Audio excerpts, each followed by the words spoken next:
किस्मत का मारा एक गरीब भिखारी की कहानी। शहर की भीड़भाड़ वाली सड़कों पर जहां लोग अपने अपने कामों में इतने व्यस्त रहते हैं कि उन्हें अपने आसपास की दुनिया देखने का समय नहीं मिलता, वहीं एक कोने में बैठा रहता था एक बूढ़ा भिखारी रामू। रामू की उम्र लगभग 60 साल थी। उसके बाल पूरी तरह सफ़ेद हो चुके थे, चेहरे पर गहरी झुर्रियां थीं और आंखों में एक अजीब सी उदासी हमेशा झलकती रहती थी। उसके पास न कोई घर था, न परिवार, न कोई सहारा, बस एक फटी हुई चादर, एक पुराना कटोरा और ढेर सारी यादें। लेकिन रामू हमेशा से भिखारी नहीं था। आज से करीब 30 साल पहले रामू एक मेहनती किसान था। उसका छोटा सा खेत था जिसमें वो दिन रात मेहनत करता था। उसकी पत्नी सीता बहुत ही सीधी साधी और प्यार करने वाली महिला थी और उसका एक बेटा था मोहन। उनकी जिंदगी बहुत अमीर नहीं थी, लेकिन खुशहाल जरूर थी। खेत में काम करने के बाद शाम को पूरा परिवार साथ बैठकर खाना खाता, बातें करता और हंसी खुशी दिन बीत जाते। रामू का सपना था कि उसका बेटा पढ़ लिख कर बड़ा आदमी बने। वो खुद भूखा रह जाता, लेकिन मोहन की पढ़ाई में कभी कमी नहीं आने देता। एक साल गांव में भयानक सूखा पड़ा। खेत सूख गए, फसल बर्बाद हो गई। रामू ने कर्ज लेकर खेती करने की कोशिश की, लेकिन किस्मत ने साथ नहीं दिया। कर्ज बढ़ता गया और साहूकार ने एक दिन उसका खेत छीन लिया। रामू टूट गया था, लेकिन उसने हिम्मत नहीं हारी। वो अपने परिवार को लेकर शहर आ गया, ये सोचकर कि यहाँ उसे कोई काम मिल जाएगा।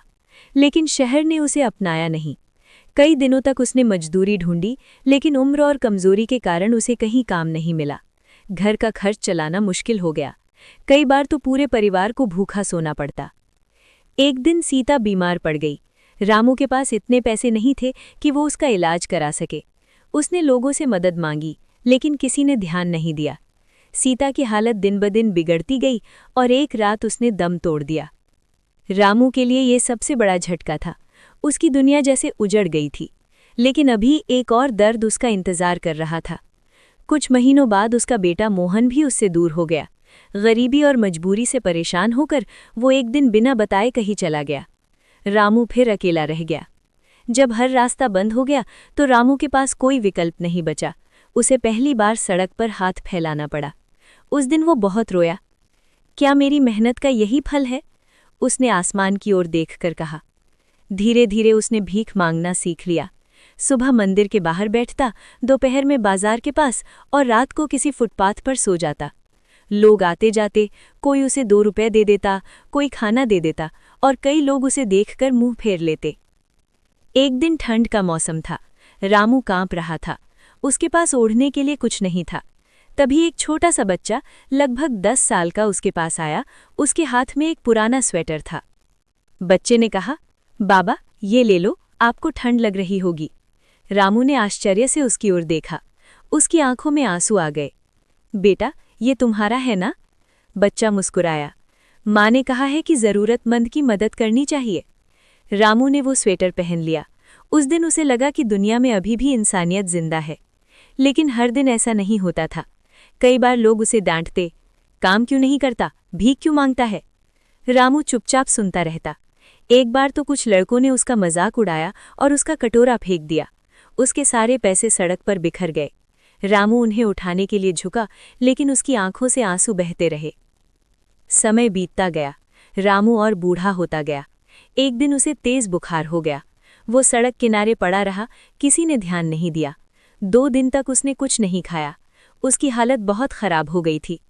उस समय उसे अपनी पत्नी और बेटे की बहुत याद आई। काश कोई अपना होता, उसने धीरे से कहा। तीसरे दिन एक युवक वहां से गुजर रहा था। उसने रामू को देखा और रुक गया। उसने पानी पिलाया, खाना दिया और पास बैठ गया। बाबा आपका नाम क्या है? उसने पूछा। रामू ने धीरे से कहा, रामू। युवक के चेहरे का रंग बदल गया। क्या आप गांव वाले रामू काका हैं? रामू ने ध्यान से देखा और उसकी आंखें फैल गईं। मोहन? हाँ, वो उसका बेटा था। मोहन ने उसे गले लगा लिया और फूट फूट कर रोने लगा। बाबा मुझे माफ कर दो, मैं आपको छोड़कर चला गया था, लेकिन आज मैं आपको ढूंढते ढूंढते यहाँ तक आया हूँ। रामू के आंसू रुक नहीं रहे थे। मोहन अब बड़ा हो चुका था। उसने मेहनत करके शहर में एक छोटी नौकरी पाली थी। वो अपने पिता को अपने घर ले गया। उनका इलाज कराया, अच्छे कपड़े दिलाए और उन्हें सम्मान के साथ रहने का मौका दिया। रामू की जिंदगी में फिर से रोशनी आ गई। अब वो सड़क पर नहीं बैठता था, वो अपने बेटे के साथ बैठकर बातें करता और कभी-कभी मुस्कुरा भी देता। रामू की कहानी हमें ये सिखाती है कि हर भिखारी की जिंदगी के पीछे एक दर्दनाक कहानी होती है। कोई भी इंसान जन्म से भिखारी नहीं होता, हालात उसे मजबूर बना देते हैं। कभी भी किसी गरीब या भिखारी का मजाक नहीं उड़ाना चाहिए। अगर हम मदद नहीं कर सकते तो कम से कम उनका सम्मान जरूर करें। जिंदगी में हालात चाहे कितने भी बुरे क्यों न हो, उम्मीद कभी नहीं छोड़नी चाहिए। रामू की आंखों में अब भी कभी कभी आंसू आ जाते थे, लेकिन अब वे दर्द के नहीं बल्कि सुकून और अपनापन मिलने के आंसू थे।